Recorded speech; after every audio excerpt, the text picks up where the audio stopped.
Joseph Roy Metheny nació el 2 de marzo de 1955 en Baltimore, Maryland. Su historia comenzaría, como muchas otras, en la sombra de la pobreza y el abandono. Era el segundo de 6 hijos. Su madre, trabajadora e incansable, hacía lo imposible para alimentar bocas hambrientas. Su padre, alcohólico crónico, pasaba más tiempo en la carretera que en casa. Y cuando estuvo, tampoco estuvo realmente. Cuando Joseph tenía 6 años, su padre murió en un accidente automovilístico. Un adiós tan brusco como la ausencia que ya era costumbre. Su madre trabajaba doble turno, mesera de día, empaquetadora de noche, nunca en casa, nunca lo suficiente. Joseph, según sus propios relatos, creció sintiéndose olvidado. Pasó de un hogar sustituto a otro, donde el afecto era un lujo ausente. En la escuela, era un espectador distante, más grande, más callado, más invisible que el resto.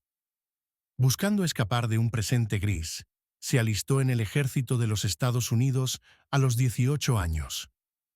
Se prometió a sí mismo cambiar su vida, dejar atrás el hambre, el dolor, la soledad.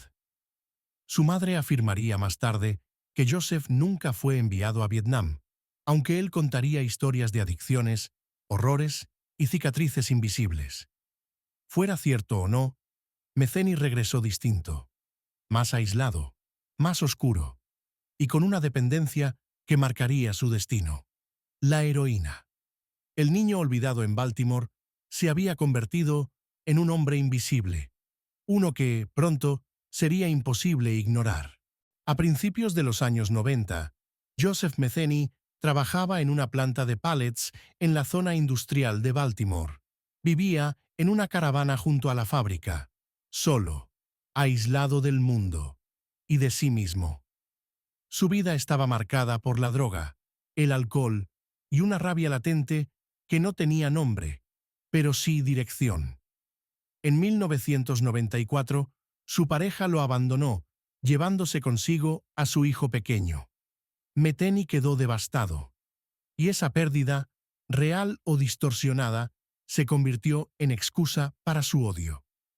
Empezó a merodear las calles buscando a mujeres vulnerables, personas en situación de calle, muchas de ellas adictas, como él. Ofrecía drogas o dinero, a veces compañía, y luego se las llevaba a su terreno. Una vez dentro, nadie volvía a salir. Su primera víctima reconocida fue Kathy Ann Magaziner, de 39 años. La estranguló y la enterró cerca de la fábrica. 6 meses después, volvió al lugar, desenterró su cuerpo y decapitó sus restos con una frialdad que marcaría sus crímenes posteriores. Pero nadie hablaba de él, ni lo buscaban. La zona, olvidada por la ciudad, también había olvidado a sus muertos. El tiempo pasaba, y Joseph siguió matando. No lo hacía por necesidad, ni por supervivencia. Lo hacía, según sus propias palabras, por gusto. Joseph Roy Metheny había cruzado una línea, y no pensaba volver atrás.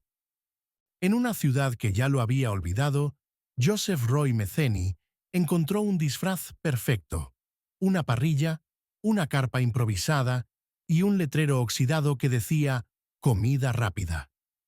Se instaló junto a rutas de carga y fábricas, donde camioneros y obreros pasaban buscando una comida rápida y barata.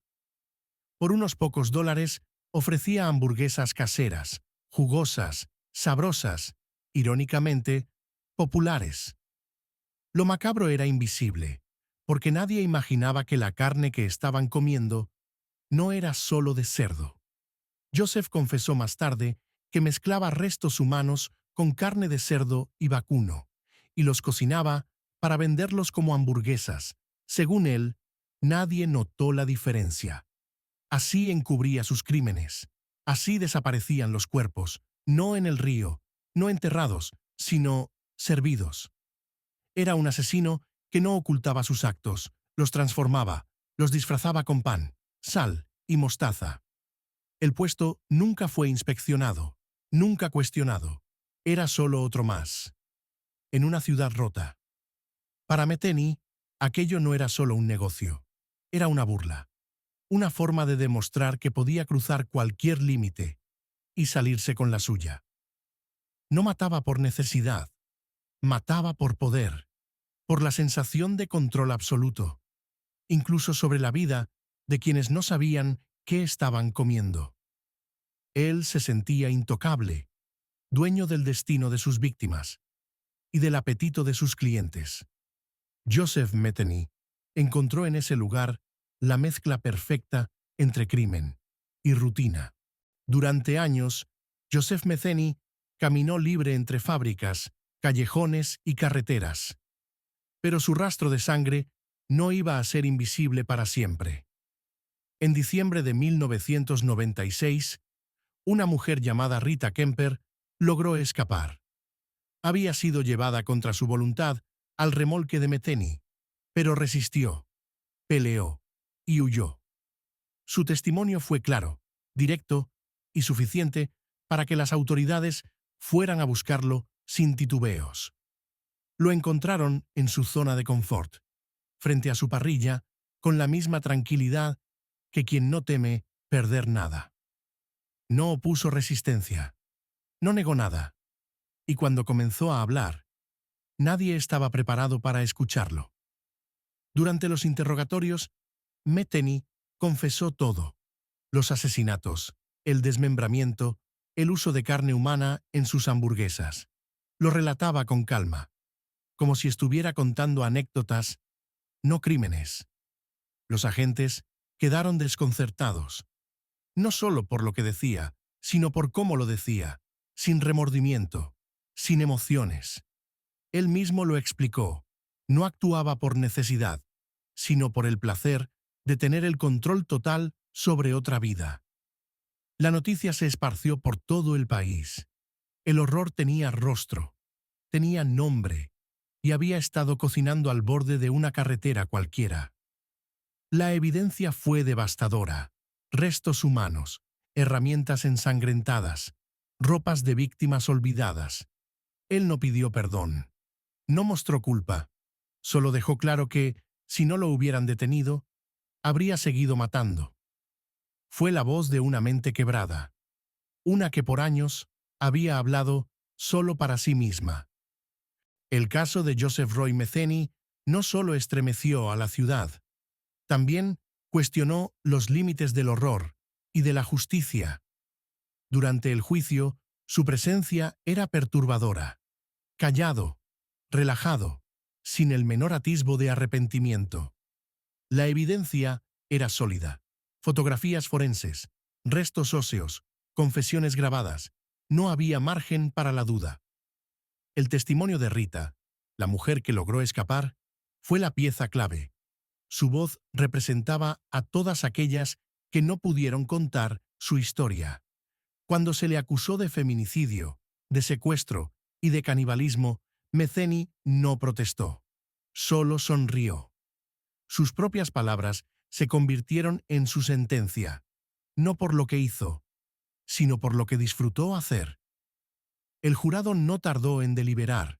La decisión fue unánime: culpable. En 1998, Joseph Metheny fue condenado a la pena capital por el asesinato de Kimberly Spicer. Pero la sentencia fue posteriormente modificada. En el año 2000, fue conmutada a cadena perpetua sin derecho a libertad condicional, debido a irregularidades procesales. La sociedad entera observaba con incredulidad. ¿Cómo había sido posible? ¿Cómo había pasado tanto tiempo sin que nadie lo detuviera? El caso impulsó debates sobre el tratamiento de personas sin hogar, la vigilancia a agresores sexuales reincidentes y las fallas del sistema. Fue condenado a vivir con lo que había hecho, aunque en realidad nunca pareció molestarle. Joseph Roy Metheny pasó sus últimos años en una celda gris, sin visitas, sin arrepentimiento, solo con sus pensamientos. El 5 de agosto de 2017 fue encontrado muerto por los guardias del Centro Correccional Occidental. Murió mientras dormía, sin violencia, sin despedidas. No dejó carta, no dejó confesiones adicionales, solo el eco de lo que ya había dicho, que lo hizo porque le gustaba. La noticia recorrió el país, pero no generó duelo, solo una mezcla de alivio y preguntas. A pesar de su confesión, muchos nombres siguen sin asociarse a cuerpos, y muchos cuerpos, a historias que nunca se contaron. Su caso hoy es material de estudio. Psicólogos, criminólogos y sociólogos lo analizan, no para entender al monstruo, sino al entorno que lo permitió. Metheny fue producto de un sistema que lo ignoró desde niño, y aunque eso no lo justifica, sí plantea una verdad incómoda, que la indiferencia también mata. Nada quedó del lugar donde mató, ni del puesto donde cocinó. Solo restos de concreto, y una historia que aún aterra a quien la escuche. Su figura, grotesca y real, se convirtió en relato popular, un recordatorio de los límites que el ser humano puede cruzar, cuando no tiene nada que perder. Lo que más impactó no fueron los asesinatos, sino la forma, la manera en que disfrazó la muerte y la convirtió en rutina. Hoy, su historia se estudia no por morbo, sino como advertencia de lo que ocurre cuando el dolor no se trata y la violencia no se ve. Joseph Roy Metheny murió en la oscuridad, pero lo que dejó detrás es algo que la humanidad aún no logra digerir.